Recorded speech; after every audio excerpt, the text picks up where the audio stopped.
오늘부터 매주간 우리가 읽은 이 주님의 기도의 내용을 면밀히 살피면서 교훈을 얻고자 합니다. 주님께서 자신을 위해 기도하는 내용 중 우리와 관련된 첫 번째 사안이 바로 아버지께서 자신에게 주신 모든 사람에게 영생을 주시는 그것이었습니다. 이것이 첫 번째로 유추했다는 것은 이 영생이 그리스도 자신과 우리에게도 가장 중요하고 시급한 것이라는 것을 시사합니다.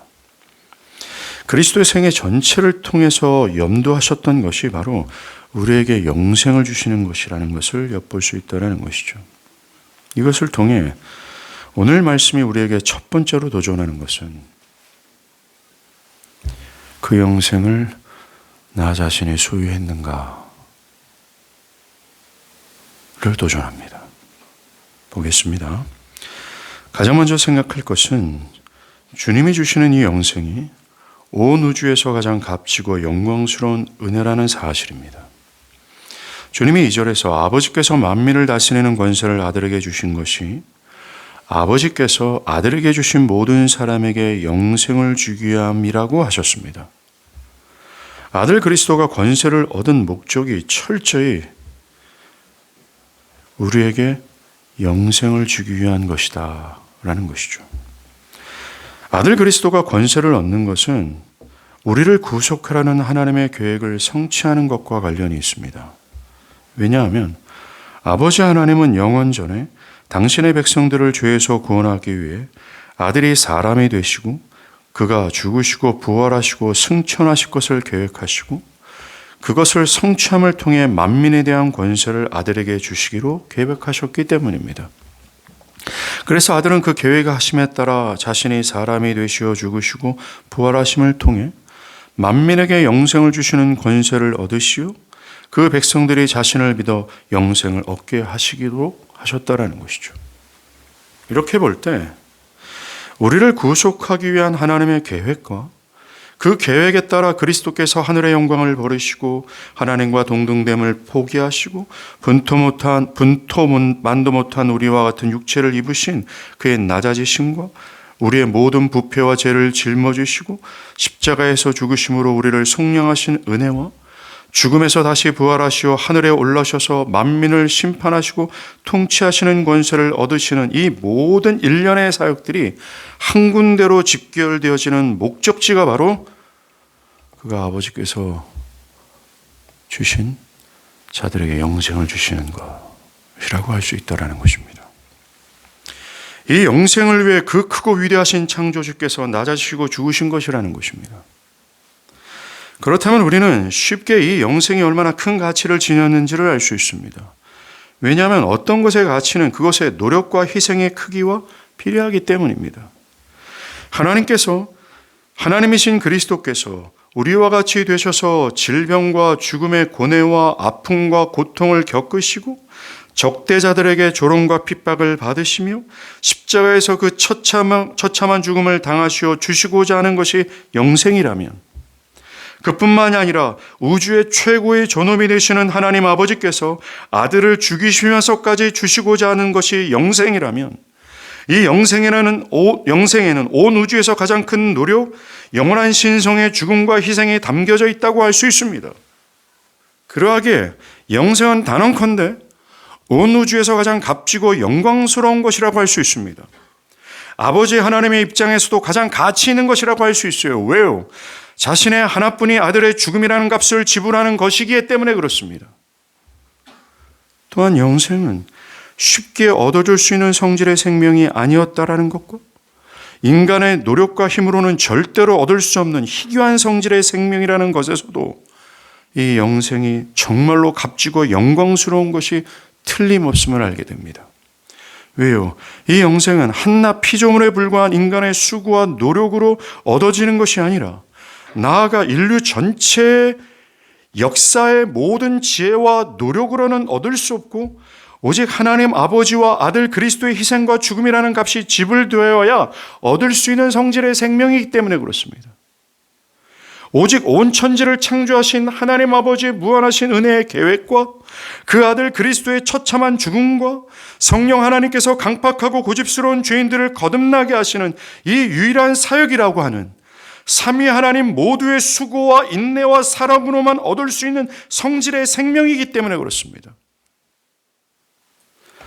어떤 것의 가치는 그것을 위한 수고와 희생의 크기가 크면 클수록 나아가 그것이 오직 절대자의 수고로만 얻을 수 있다고 한다면 그것의 가치는 온 우주에서 가장 소중하고 또한 희귀하며 위대한 것이라고 하는 것이 당연합니다.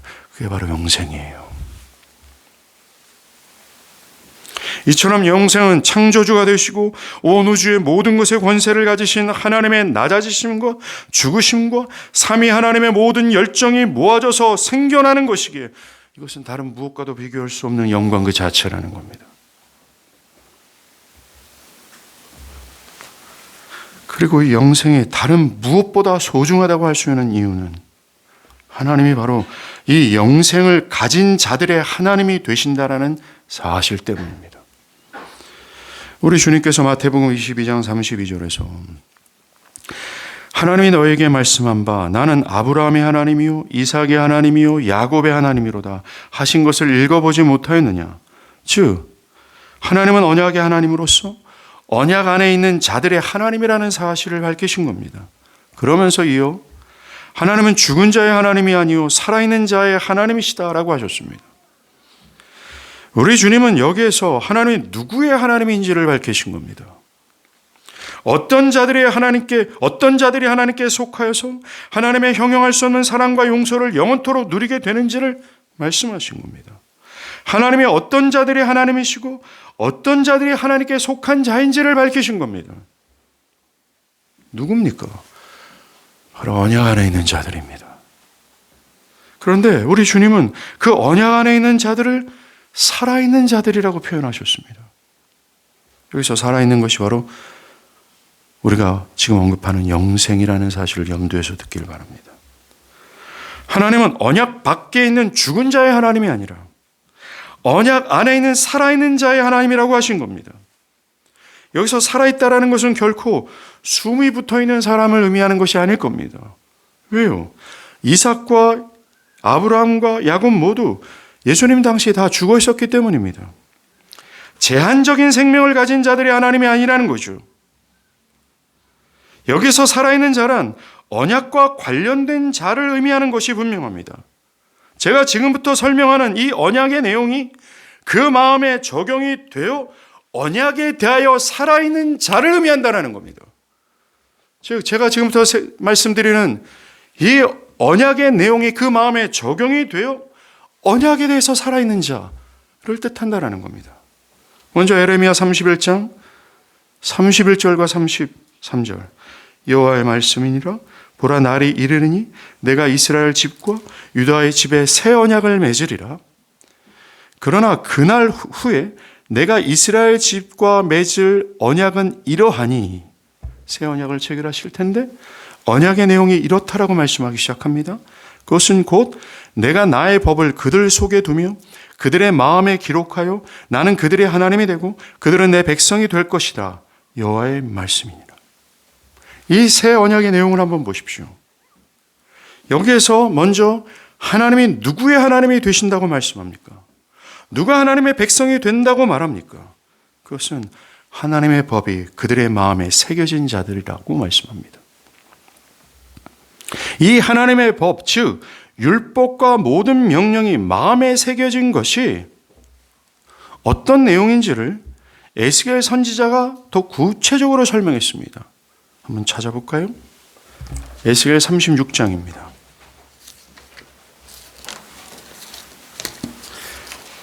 에스겔 36장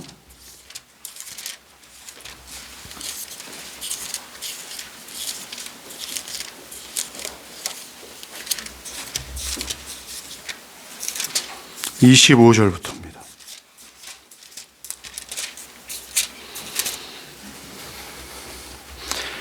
(25절부터) 28절이죠.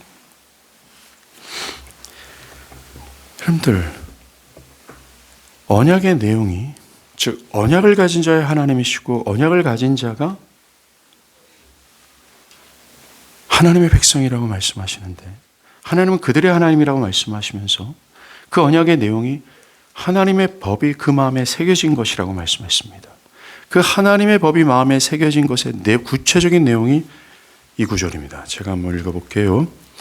맑은 물을 너에게 뿌려서 너희로 정결하게 하되 곧 너희 모든 더러운 것에서와 모든 우상 숭배에서 너희를 정결하게 할 것이며 또 새 영을 너희 속에 두고 새 마음을 너에게 주되 너희 육신에서 굳은 마음을 제거하고 부드러운 마음을 줄 것이며 또 내 신을 너희 속에 두어 너희로 율례를 행하게 하리니 너희가 내 규례를 지켜 행할지라 내가 너희 조상들에게 준 땅에서 너희가 거주하면서 내 백성이 되고 나는 너희 하나님이 되리라. 여기서도 하나님은 이 새 언약 가운데 뭐라고 밝히십니까? 하나님 자신이 누구와 관계를 맺고 누구의 하나님이 되시고 누가 하나님의 백성이 되는지를 밝혀줬습니다. 그것은 새 언약의 내용이 그의 전인에 적용된 것인 새 언약의 모든 내용이 적용된 사람이라고 말하고 있다는 겁니다. 그것을 구체적으로 이렇습니다. 첫 번째는 아담의 타락한 본성이 당신의 능력으로 정결하게 된 자들이라는 겁니다. 즉, 그전에는 하나님의 말씀에 순종하려 하지 않고 할 수도 없었던 상태에 있었던 그 마음, 하나님의 뜻에 부분적으로만 따르고 싶을 때만 따르고 싶지 않은 내용들은 거절하는 이런 타협하는 마음, 하나님의 뜻을 절대적인 진리가 아니라 상대적으로 취급하며 가볍게 여겼던 그 마음, 하나님께 순종하는 것을 꺼렸던 그 마음을 하나님께서 산산히 부수시고 그 타락하고 굳은 마음을 제거하는 역사가 적용된 그 마음을 소유한 자들이라는 겁니다.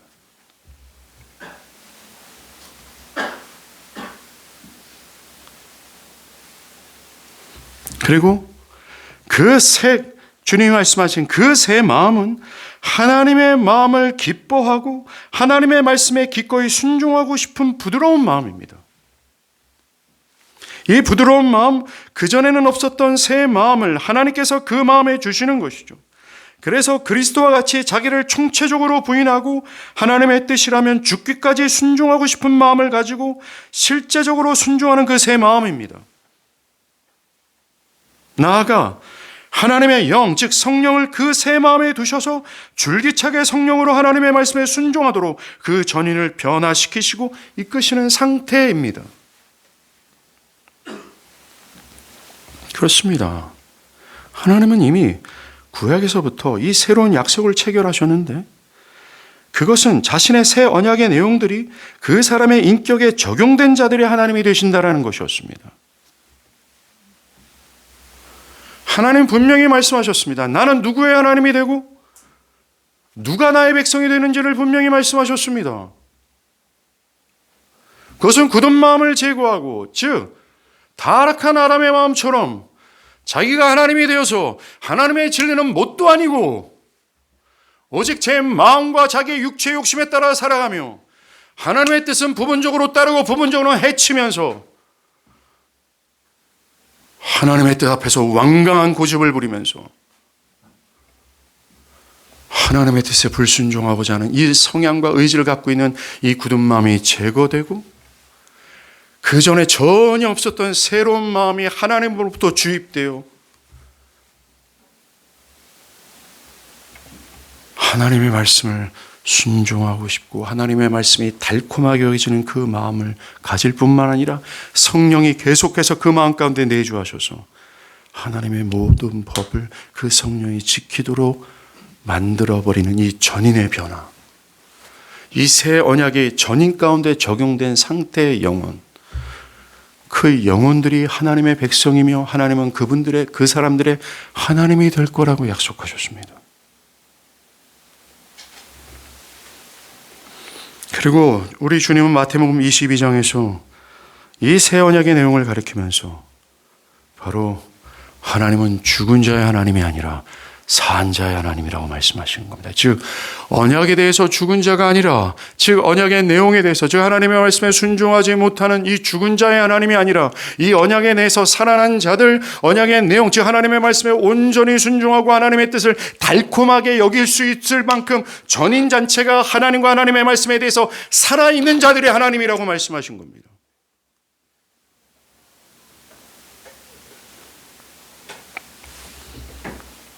여러분들, 좀 이따가 말씀드릴 거지만 영생은 다른 것이 아니에요. 영생은 이 새 언약에서 설명된 변화된 마음의 상태를 가지고 있는 것입니다.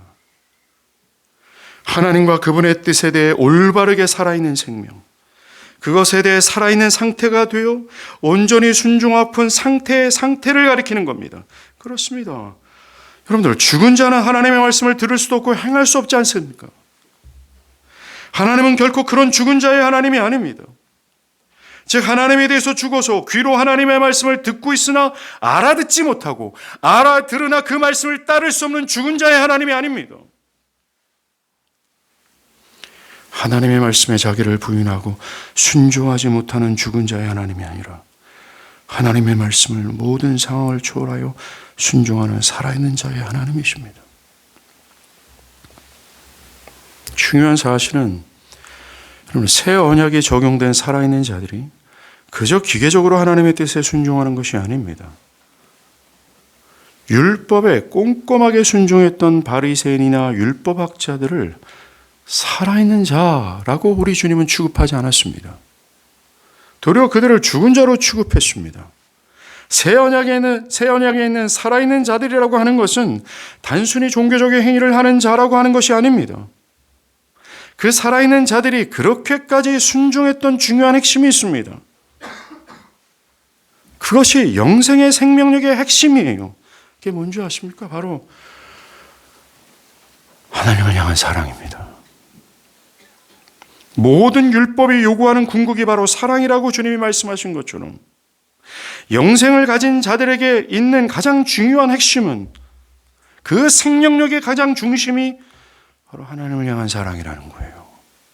사도 바울이 말하는 것처럼 사랑이 역사하는 믿음이 있었기에 그들은 초월적으로 하나님의 모든 뜻을 달콤하게 여기며 순종할 수 있었던 것입니다. 에스겔 36장의 말씀처럼 새 언약에 있는 살아있는 자들에게 성령이 임재하고 계시죠. 그 성령은 사랑의 영으로서, 성령은 그의 사랑과 함께 살아있는 자들 가운데 임하십니다. 그래서 성령의 신적 사랑을 살아있는 자들과 함께 공유하게 되는 것이죠. 그 사랑으로 살아있는 자들은 하나님을 사랑하여 하나님께 끌리고 하나님을 보고 싶고 그분을 최고의 가치로 여기며 그를 만족하여 그를 구하고, 이러한 사랑의 정서를 갖고 하나님의 율법을 대하고 그 율법에 순종하게 되는 겁니다. 그 무엇보다도 그 하나님을 향한 사랑을 가지고 있는 영생의 생명력은 다른 무엇보다 하나님을 필요로 하고 하나님을 구하게 돼요. 여러분들, 사랑이라는 단어 자체에서도 우리는 충분히 제가 지금까지 설명한 내용들을 이해할 수 있고 설득될 수 있지 않겠습니까? 사랑은 그에게 끌려요. 그를 구해요. 그와 함께하고 싶어요. 다른 모든 것보다 그 한 사랑의 대상이면 충분한 만족을 누릴 수 있는 것이 사랑입니다. 그런데 말입니다, 새 언약 가운데 있는 살아있는 자, 새 언약이 그 마음 가운데 적용되어 영생 있는 자의 중심에는 성령이 사랑의 영으로서 함께 내주하시기에 그 사랑도 여기에 있고, 그래서 그 신적 사랑을 품은 영생 있는 자는 하나님을 향한 사랑이 뿜어져내요. 그래서 하나님께 끌려요. 하나님과 함께하고 싶어요. 하나님의 뜻 앞에 나의 모든 것을 왁스처럼 지워버리는 것이 충분히 설득이 돼요. 그리고 사랑하는 하나님의 모든 말씀이 달콤해요. 그래서 그 뜻에 순종하고 싶습니다. 더 무엇보다 그 성령의 영생의 중심이 되는 이 생명력인 하나님을 향한 사랑을 갖고 있는 사람은 하나님을 필요로 해요. 하나님을 구합니다. 여러분들, 시편 84편 2절에 이는 이 시편 기자의 고백을 한번 들어보십시오. 내 영혼이 여호와의 궁정을 사모하며, 궁정, 하나님의 임재를 사모한다라는 겁니다. 하나님의 임재를 사모하여 쇠약하며 내 마음과 육체가 살아계신 하나님께 부르짖나이다. 주의 궁전에서 한 날이 다른 곳에서의 첫날보다 나은즉 악인의 장막에서 사는 것보다 내 하나님의 성전 문지기로 있는 것이 좋사오니. 여러분들, 영생을 소유한 사람의 어떤 고백과 갈망과 의지와 끌림이 어떤 것입니까? 자신의 전인이 쇠약할 정도로 하나님을 사모하고 있습니다. 세상에서의 부귀와 존귀를 누리는 것보다 하나님의 노예로 사는 그 단 하루가 더 달콤하다고 좋을 정도로 하나님을 사랑하고 있지 않습니까? 그 영생의 정서가 보이지 않습니까? 또 다윗이 시편 27편 4절에서 내가 여호와께 바라는 한 가지 일 그것을 구하리니 진이 램프가 있어요. 싹 빕니다. 진이가 나타났어요. 너가 원하는 한 가지 일을 구해라. 노 두 가지. 오직 한 가지 일을 구해라. 지금 그러고 있는 겁니다. 내가 여호와께 바라는 한 가지 일 그것을 구하리니 뭐라고 다윗이 말합니까? 내가 내 평생에 여호와의 집에 살면서 여호와의 아름다움을 바라보며 그의 성전에서 사모하는 그것이라. 이렇게 영생을 소유한 자의 정서가 보입니다. 이 세상에서 자신의 간절히 소망하는 한 가지 일을 꼽는다면 그것이 바로 여호와의 얼굴을 구하는 것이다라고 말합니다. 여호와로부터 어떤 선물을 받는 것이 아니라고 말하고 있어요. 여호와의 권능의 손으로 내가 치유를 받고 건강이 회복되고 돈을 얻고 어떤 좋은 직장과 내가 세상에서 성공하는 것을 구하는 것이 아니라 그 모든 것을 은밀히 다 묻어버리고 내가 여호와께 바라는 일 한 가지는 여호와의 얼굴을 구하는 것입니다. 사랑의 역사하는 믿음이 보이지 않습니까? 영생의 중심이 되는 하나님을 향한 사랑이 보이지 않습니까? 성령이 가지고 계신 그 신적 사랑이 하나님을 향해서 발동하는 것이 보이지 않습니까? 이게 바로 영생 있는 자의 모습이에요. 아니, 영생 그 자체입니다. 이렇게 타락한 마음이 제거되고 하나님의 말씀에 순종하고 싶은 새 마음이 주입되어 성령이 내주하심으로 하나님의 말씀에 순종하도록 되어지는 이 새 언약이 실제적으로 적용되는 것이 바로 영생이에요. 하나님을 무엇보다 사랑하는 것, 그 영생입니다. 자, 이것의 반대편은 죽은 것입니다. 여기서 중요한 사실은 여러분들이 결코 잊지 말아야 될 사실은 다름이 아니라 하나님은 바로 이러한 자의 하나님이라는 사실입니다. 이렇게 살아있는 자들의 하나님이라는 사실입니다. 그러하게 이 영생의 여부는, 영생이 있는 것과 없는 것의 여부는 다른 무엇보다 소중한 가치를 지니고 있습니다. 왜요? 영생은 하나님과 관계를 맺게 하며 그 하나님과 하나님의 언약 안에서 영원토록 살아가도록 하기 때문에 그렇습니다. 그래서 영생이야말로 저와 여러분, 이 땅에서 제한적인 목숨을 가진 모든 인류가 사모해야 될, 기필코 얻어야 될 모든 것을 다 뿌리고 진액을 짜내면서 얻어야 될 것이 바로 이 영생이라는 거예요. 그래서 히브리서 기자는 히브리서 2장 3절에서 우리가 이 같은 큰 구원을 등한히 여기면 어찌 그 보응을 피하리요. 지금 히브리서 기자는 우리가 앞서서 말한 것처럼 이 영생의 소중한 가치와 이 위대함을 알았습니다. 그 하나님의 사랑스러운 계획과 그 계획에 따라 아들이 낮아지시고 죽으시고 부활하셔서 권세를 입고 얻어낸 그것이 성령 하나님께서 고집스럽고 강팍한 영혼들을 변화시키면서까지 하는 이 삼위 하나님의 모든 열정과 희생과 죽음의 결정체가 영생이라는 사실을 알고 뭐라고 표현합니까? 이같이 큰 구원을 라고 말하지 않습니까? It's amazing. 놀란 거예요. 이 구원이 어떻게 얻어진 루트를 알게 되니까 얼마나 큰 희생과 정말 이해할 수 없는 사랑과 충만하신 은혜로 말미암아 얻어진다는 사실을 깨닫기에 이 구원을 큰 구원이라고 말했습니다. 그러면서 이 큰 구원을 등한히 여기면 어찌 그 보응을 피할 것이오? 라고 경고합니다. 즉, 이 영생을 가벼이 여기지 말아야 한다는 것입니다. 히브리서 기자는 이 크고 귀중한 영생을 소홀히 여기고 그것에 대해 가볍게 여기는 사람은 심판을 피할 수 없다고 말합니다. 우리 주변을 한번 보십시오. 심판을 향해 달려가는 사람들의 무서울 정도의 공통점이 바로 이겁니다. 뭡니까? 영원한 생명, 영원한 것, 하나님에 대해 살아있는 것에 대해서 무관심합니다. 대수롭게 여기지 않죠? 있어도 좋고 없어도 된다는 식의 삶을 살아갑니다. 심지어 교회 안에서 그럭저럭 신앙하고 있는 사람들 중에서도 이 영생의 의미를 제대로 알기를 바라지도 않고 이 영생을 참되게 깨닫기를 바라지도 않고 사모하지도 않고 그것이 과연 내 자신이 소유했는가에 대한 정직하고 겸손한 자기 성찰도 없습니다. 정말로 심판을 향해 달려가는 사람들 모두 이 영역에 포함되며 이들 모두는 영생을 등한히 여깁니다. 여러분은 어떻습니까? 여러분들, 영생을 등한히 여기는 것 중에 하나가 어떤 건지 아십니까? 영생을 얻기 위하여 하나님의 말씀을 따라가야 되는데 우리는 수시로 하나님의 말씀을 버립니다. 그러면서 말하죠. 나는 영생을 소중히 여긴다고.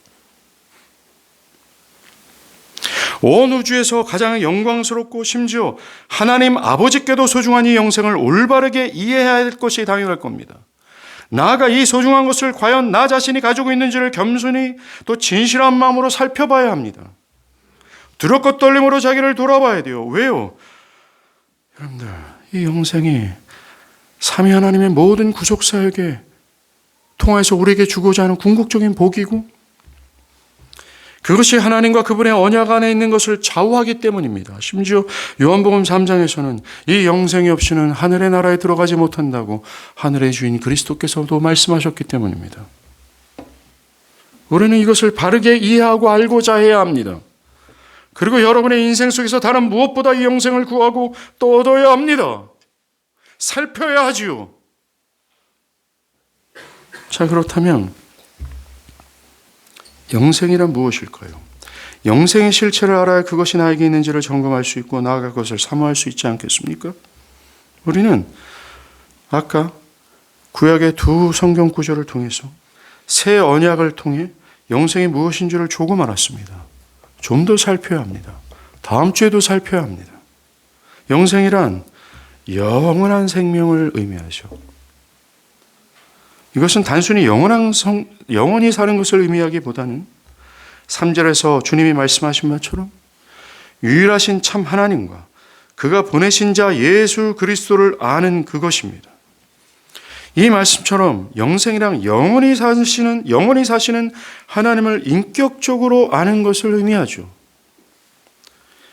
영생이란 결코 하나님과 그의 아들을 아는 것인데 영생이란 그런데 그것은 사변적이거나 관념적인 것이 아니라 실제적으로 경험하여 아는 것을 의미합니다. 하나님과 그 아들을 마치 보고 맛본 것처럼 아는 것을 의미합니다. 첫 아담이 하나님을 안 것과 같은 의미죠. 창조주를 보고 맛보아 아는 것을 뜻합니다. 이 알은 하나님과 그의 아들에 대하여 아는 확실한 지식이며 그를 만난 경험이고 그것으로 인한 나의 삶의 변화까지의 열매를 뜻합니다. 세 가지예요. 지식과 경험과 변화. 영생이 말입니다. 만약 성경에서 계시되는 하나님과 그리스도에 대한 참된 지식이 아니라면 그리고 그 참된 지식에 따른 하나님을 경험적으로 아는 것이 아니라면 영생이 아닙니다. 성경에서 계시된 어떤 하나님이 아니라 또 이 계시된 하나님을 성경적으로 경험하는 것이 아니라 그것이 성경과 일치하지 않는 자기에게 아무리 좋은 것이라도 그것은 영생이 아닙니다. 나아가 중요하죠. 그 지식과 경험이 그것에 따른 참된 변화를 일으키지 않았다면 그는 결코 영생을 소유한 자가 아닙니다. 저는 오늘날 교회 안에 이런 분들이 너무나 많다고 확신하는 목사 중 하나입니다. 에스겔 36장과 에레미야 31장에서 말씀하신 그 변화가 없는데 그 새 언약의 내용이 실제적으로 자기 마음에 적용되지 않는데 여전히 옛 본성과 타락한 마음을 가지고 있고 이것이 제거되지도 않는 채 있는데, 그래서 하나님께서 주시는 하나님의 말씀 앞에서 부드러운 그 마음이 주입되지 않는 상태에 있는데 자신을 막연하게 영생을 소유한 자로 판단하는 사람들이 너무 많다는 겁니다. 사랑하는 여러분, 에스겔 36장과 예레미야 31장에서 말씀한 바처럼 이 위대한 변화가 없으면 영생이 아니며 그 위대한 변화로 말미암는 이 역사가 없으면 영생이 아닙니다. 엄밀히 말해서 이 영생이라는 참된 알문, 변화를 일으키며 그 변화의 상태 자체가 영생의 상태라고 말할 수 있다는 겁니다. 그 변화의 유무로 영생의 유무를 판단할 수 있다는 것이죠. 그 하나님을 향한 뜨거운 그 사랑, 그것이 말입니다. 여기 한 사람이 있습니다. 그는 신앙 공동체 안에서 많은 사람들로부터 신앙과 삶에 대해 존경과 찬사를 받아왔습니다. 그는 여러 방식의 성경 공부를 했고 여러 강좌에 참석해서 성경의 지식에 능통했습니다. 그는 하나님에 대한 많은 지식이 있었습니다. 나아가 그 지식을 기반으로 하나님을 향한 신앙의 행위가 매우 특심이었습니다. 공동체가 요구하는 모든 신앙의 행위를 했으며 그것을 위해서라면 자신의 물질과 시간을 드리는 것에 망설임이 없었습니다. 언제나 자신의 목숨을 드릴 태도도 지녔습니다. 그는 학벌이 뛰어났고 사회적으로도 칭찬을 받은 바른 사람이었습니다. 그런데 그의 마음 안에는 자신이 이만하면 됐다라는 종교적인 의의가 있었습니다. 자신의 종교적 신념과 그 신념대로 투철하게 살아가는 것으로 인해 자신 스스로를 의롭다 여기는 자기 의의가 가득했던 자입니다. 이 사람이 바로 변화를 받기 전에 바울의 모습입니다. 이때 바울을 향해서 영생을 가진 자다 말하는 사람 단 한 사람도 없습니다. 이때 바울은 그저 하나님을 관념적인 지식으로 알고 있었을 뿐입니다. 죽은 지식이었습니다. 그 지식이 하나님에 대한 참된 이해로 이끌지 못했습니다.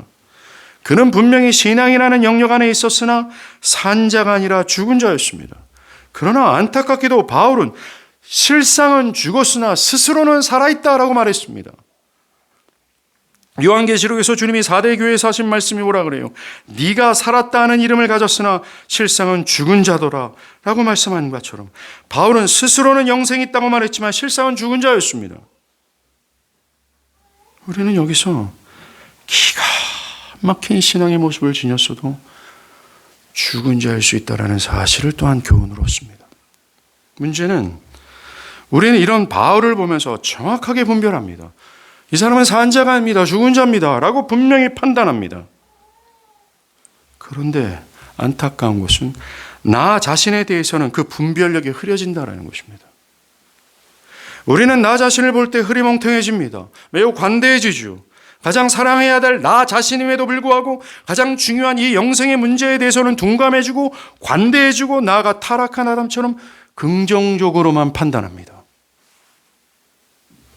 이것은 최대의 실수입니다. 영원한 삶을 좌우하는 이 자기 성찰이 객관화되지 않고 주관화될 때 오는 피해는 고스란히 자신의 책임이 되기 때문입니다. 우리는 우리 자신을 참되게 성찰할 수 있어야 돼요. 참되게 성찰하시기 위해서는 자신의 영생의 여부를 판단할 수 있는 그 은혜는 바로 성령의 조명하심으로부터 옵니다. 성령이 빛을 발하여 주시는 거죠. 여러분, 어둠 가운데 있는 사람들이 자신이 어떤 모양새인지 모르죠? 칠흑 같은 어둠 속에서는 자신의 때가 어디에 묻어 있는 줄 모르고 자신의 옷 모양이 어떻게 되는지를 모릅니다. 그때 빛이 조명되어 보십시오. 그는 자신의 상태를 올바르게 깨달을 수 있습니다. 이와 같이 우리는 우리 자신을 참되게 성찰하기 위해서 필요한 건 성령의 조명하심이 필요해요. 성령께서 말씀을 통해 현재 여러분들이 말씀을 듣고 있죠. 이게 성령의 조명하심입니다. 어떤 사람들은 이 성령의 조명 아래 졸고 있죠. 어떤 사람은 성령의 조명 아래 그것을 회피하고 있습니다. 더 이상 찌르지 마십시오. 예, 알아듣겠습니다. 더 이상은 말하지 마십시오. 이런 태도를 견지하고 있습니다. 성령의 조명함이 그들을 각성케 못하는 거예요. 성령의 조명함이 이 하나님 말씀의 빛이요 하나님 말씀의 조명하심인데 그 조명하심을 거절하는 겁니다. No. 나는 어둠 가운데 있길 바래요. 나는 어둠 가운데 있길 바래요. 난 여전히 죄악 가운데 있길 바래요. 나는 지금의 삶을 그대로 살아가길 바래요. 그만하세요 라는 태도를 견지합니다. 그들은 절대로 빛으로 나오지 못합니다. 자, 이렇게 하나님의 성령의 말씀을 통해서 우리의 현재 상태가 어떠한지, 과연 나 자신의 영생을 가졌는지를 밝혀주셔야 돼요. 그제서야 알 수 있습니다. 그러하기에 우리는 우선적으로 성령의 조명을 간구해야 돼요. 자기의 현실을 인식할 때, 나에게 어떤 문제가 있는지를 알 때만 다음 단계로 나아갈 수 있기 때문에 그렇습니다. 여러분들 중에 혹시 목사님, 난 지금까지 간구하고 또 간구했음에도 불구하고 깨닫지 못했습니다. 그래도 실망하지 마십시오. 우리는 깨달을 때까지 간구해야 되고 영생을 얻을 때까지 추구해야 될 입장이에요. 우리는 그것의 결정자가 아니라는 사실을 기억하고 얻을 때까지, 변화될 때까지 추구하고 구해야 된다는 겁니다. 바울을 보세요. 자, 이 영생이 없었던 바울이 교회를 핍박하고자 다메섹으로 갈 때였습니다. 그런 교회에게 먼저 그리스도께서 찾아오십니다. 그때 바울은 그리스도의 영광의 빛에 쌓이고 그리스도의 음성을 귀로 들을 때 그는 그리스도의 영광을 귀로 봅니다. 바울은 그리스도와 하나님을 참되게 알게 되었고 보게 되었고 그를 경험하게 되었습니다. 그 뒤로 잠시 며칠 동안 그 빛으로 인해 그는 앞을 볼 수 없게 됐습니다. 앞을 볼 수 없게 된 그는 스스로 아무것도 하지 못하는 무능력자가 된 겁니다. 다른 사람이 도움 없이는 아무것도 하지 못하는 자가 된 것이죠. 그렇습니다. 이 성령의 강렬한 조명은 바울 자신의 실상을 밝혀준 겁니다. 스스로는 살아있다 했지만 실상은 죽은 자라는 사실을 밝힌 겁니다. 자기 자신에 대한 무서우리만큼의 확신을 가지고 살았던 교만하고 고집스러웠던 자가 누군가의 도움을 받지 못하면 스스로는 아무것도 못하는 자라는 자기 현실을 깨닫게 된 겁니다. 그전에는 스스로의 신념과 고집으로 살아갔던 자였습니다. 타락한 아담처럼 내가 하나님이라고 여겼던 자였습니다. 이제는 자기의 힘과 지혜로는, 자신의 신념과 고집으로는, 자신의 종교적인 의로는 결코 한 발짝도 옮길 수 없는 죽은 자라는 사실을 성령의 조명 아래 깨닫게 된 거예요. 현실을 인식하게 된 겁니다. 아하, 내가 죽었으나 지금까지 살아있는 자로 취급했구나. 나는 나의 현실이 바로 이러한 모습이구나 라는 사실을 깨닫게 한 거죠. 그는 그 자신이 십자가에 못 박혀 죽은 겁니다. 바울 자신이 사라진 거죠. 그의 의지와 그의 신념과 그의 종교적인 의의와 그의 모든 고집이 허상이라는 사실로 인해 다 없어진 겁니다. 에스겔 36장의 말씀처럼 맑은 물과 하나님의 영으로 그의 타락한 본성이 사라진 겁니다. 이후로 그는 그리스도의 사슬의 매인자가 되어서 하나님이 이리 가라 하면 가고 저리 가라 저기 서라 하면 서는 상태가 된 겁니다. 바울은 앞을 보지 못하게 되었으나 실상은 하나님을 알지 못하고 있었던 자신의 상태를 본 자가 된 거예요. 시력을 잃었지만 실상 가장 위대하신 하나님을 알 수 있는 상태, 그 말씀을 따를 수 있는 부드러운 마음을 가진 상태가 된 겁니다. 새로 태어난 거죠. 요한복음 전체가 말하는 거듭난 겁니다.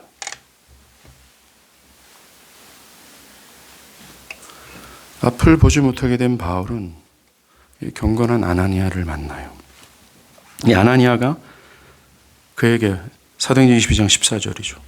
우리 조상들의 하나님이 너를 택하여 너로 하여금 자기의 뜻을 알게 하시며 그 의인을 보게 하시고 그 입에서 나오는 음성을 듣게 하셨으니 라고 말합니다. 여러분들, 이것이 영생을 아주 잘 설명한 것이라 할 수 있습니다.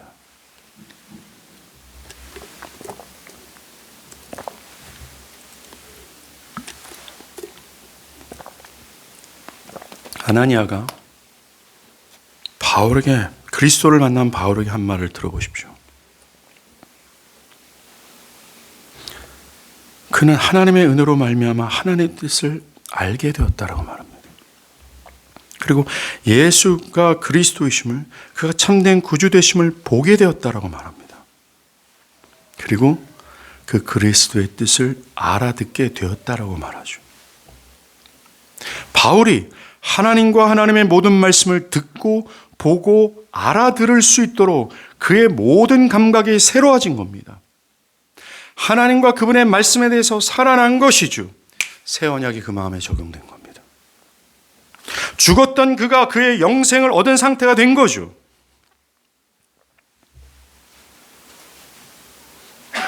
그리스도와 그리스도의 뜻을 참되게 분별하지 못했던 죽은 자가 살아나 이제는 그리스도의 영광을 보고 그분의 말씀을 알아듣고 그분의 말씀을 알게 되는 겁니다.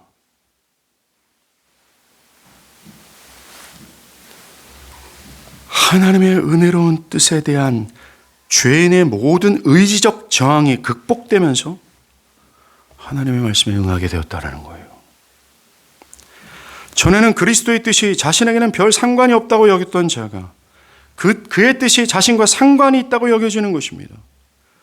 영생이 있기 전에 그리스도의 뜻이 그에게는 소중한 요소로 작용되지 않았는데 단지 종교적 행위를 자신이 하고 있다는 것에 나는 하나님의 뜻에 굴복하고 있어 라고 말했는데 영생을 얻은 후에 그에게 하나님의 뜻은 생명과도 같아진 거예요. 그리스도의 뜻에 순종해도 되고 안 해도 되는 것으로 취급했지만 이제는 죽어도 순종해야 될 절대적인 진리로 여기게 된 거라는 겁니다. 그리스도의 뜻이 그에게 설득이 되고 달콤해지고 끌려 순종하게 된 겁니다. 즉 보게 되고 듣게 되고 감각하게 되고 알게 되는 거죠. 여러분 주변을 한번 보십시오. 하나님의 뜻을 듣지 못하는 사람들이 얼마나 많습니까? 그의 영광을 보지 못하는 사람들이 얼마나 많습니까? 그들은 하나님의 말씀을 가벼이 여깁니다. 가벼이 여긴다는 건 설교 시간에 눈을 뜨고 막 봐요. 봅니다. 하지만 그 말씀이 들어왔으나 실상에 가서는 그게 효력이 전혀 발휘되지 않습니다. 여전히 하나님의 뜻과 일치하지 않은 모습을 견지하고 하나님의 뜻을 버리고 그 뜻을 버린 죄악을 잘라버리지 않아요. 가벼이 듣습니다. 해도 되고 안 해도 되는 건 자신의 상황에 따라 해도 되고 안 해도 되는 상대적인 진리로 여깁니다. 이들은 굳이 그렇게까지 할 필요 없다는 식입니다. 그렇게까지 목숨을 다해 이것을 버리면서까지 이것을 놓치면서까지 이 달콤함을 버리면서까지 주를 따를 필요 없다고 얘기합니다. 하나님은 그러한 하나님이 아니에요. 사랑의 하나님이에요. 우리 편의 하나님이십니다. 라는 식으로 성경에서 계시된 하나님을 올바르게 이해 못해요. 그 뜻을 알아듣지도 못합니다. 영생이 없는 거죠. 죽은 자입니다. 하나님 말씀에 대한 의지적 저항이 여전히 있는 겁니다. 그 의지적 저항이 그들을 계속 억누르고 있는 상태죠. 그 결과 그들은 하나님이 그들이 하나님이 아닙니다. 그들은 하나님의 백성이 아니죠. 여러분들, 영생은 아까도 제가 말씀드린 것처럼 영혼의 변화를 뜻한다고 말했죠. 이 제한적인 목숨을 가진 자들, 그냥 죽는 사람들 있잖아요. 영생 없이. 이 영생을 가진 자들의 특징 중 하나가 뭐냐면 하나님의 모든 뜻을 분별하는 능력을 소유합니다. 로마서 12장 2절에 오직 마음을 새롭게 함으로 변화를 받아 하나님의 선하시고 기뻐하시고 온전하신 뜻이 무엇인지 분별하도록 하라라고 말합니다. 여러분들, 우리는 일상에서 수많은 선택 기로에 서지요. 그때 우리는 하나님의 뜻이 무엇인지를 알길 바랍니다. 어떤 집을 어느 정도의 가격대에 구입해야 되는지, 어디서 살아야 되고 어떤 학교를 선택해야 되는지, 어떤 옷을 구입해야 되는지, 누구와 결혼해야 되는지 등 이것들을 향한 하나님의 뜻, 그래서 알기를 바라죠. 문제는 이 성경의 계시 속에는 그런 일일한 구체적인 5만 가지에 대한 질문, 그 뜻이 밝혀지지 않고 있다는 것입니다. 하지만 우리는 이 성경을 기반으로 하나님의 뜻을 분별하여 따라야 됩니다. 바울은 모든 것에 답을 주지 않은 성경이라 할지라도 이 성경을 기반으로 해서 세세한 모든 것에 대해서 하나님의 영광스러운 뜻을 분별하여 순종하기 위해서 필요한 것을 말합니다. 오직 마음을 새롭게 변화를 받아야 한다고 말하죠. 영생을 소유해야 한다는 겁니다. 오직 마음을 새롭게 함으로 변화를 받을 때라고 말합니다. 영생이 내 마음에 들어올 때라는 거죠. 그때 우리는 하나님의 말씀을 분별할 수 있는 감각이 생기고 하나님의 뜻에 따라 순종할 수 있는 의지가 생긴다는 것입니다.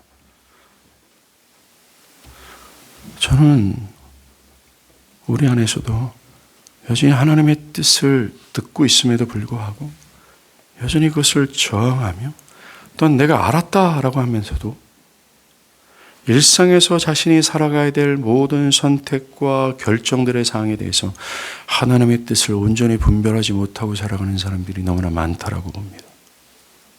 그들에게 필요한 것이 바로 영생이에요. 영생을 지닌 바울은 이후로부터 이 영생의 생명력을 가지고 살아갑니다. 그의 고백을 한번 들어보십시오. 그의 고백은 아까 시편 84편의 기자와 다윗의 고백과 상당히 오버랩됩니다. 빌립보서 3장 8절과 9절. 모든 것을 해로 여김은 내 주 그리스도 예수를 아는 지식이 가장 고상하기 때문이라. 내가 그를 위하여 모든 것을 잃어버리고 배설물로 여김은 그리스도를 얻고 그 안에서 발견되려 함이니. 그렇습니다. 영생은 그리스도 예수가 세상의 모든 것을 배설물처럼 여겨질 정도로 최고의 기쁨과 가치가 되는 거예요. 심지어 바울은 자신의 목숨이 끊어지는 것이 뻔히 보이는 상황에서 또 그것을 만류하는 동료들의 권면을 거절하고 생명을 걸고 하나님의 뜻을 따랐습니다. 사도행전 20장 24절.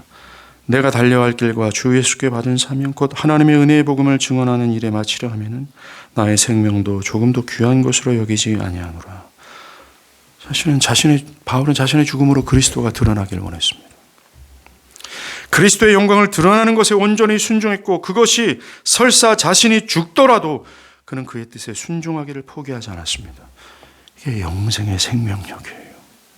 그의 신념과 의지가 아니었습니다. 이처럼 영생은 단순히 오래 사는 것, 영원히 사는 것을만 의미하는 것이 아니라 이 영생의 가장 중요한 것은 하나님에 대해서 살아나는 것입니다. 자, 우리는 마지막으로 이제 우리는 나 자신이 과연 이 영생을 가졌는지를 겸손하면서, 겸손하십시오. 겸손하면서 정직하게 살펴야 합니다.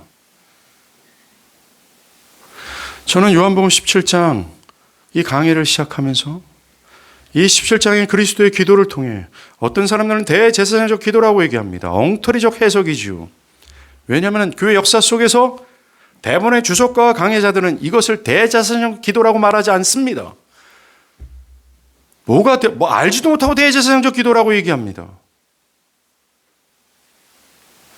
이건 그리스도께서 평소 자신이 가졌던 가장 간절한 열망, 염원, 또는 우리를 향한 간절한 소망이 무엇인지를 밝힌 복음 중의 복음의 내용이에요.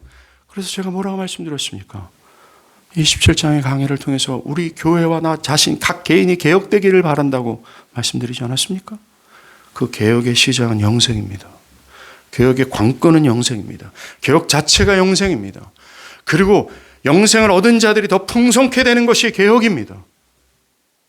그러기 위해서 오늘 그리스도께서 평소에 가졌던 그 간절한 염원에 가장 1차적으로, 가장 우선적으로 거론했던 이 영생의 문제에 대해서 우리는 겸손하면서도 제발 정직하게, 자, 저를 보십시오.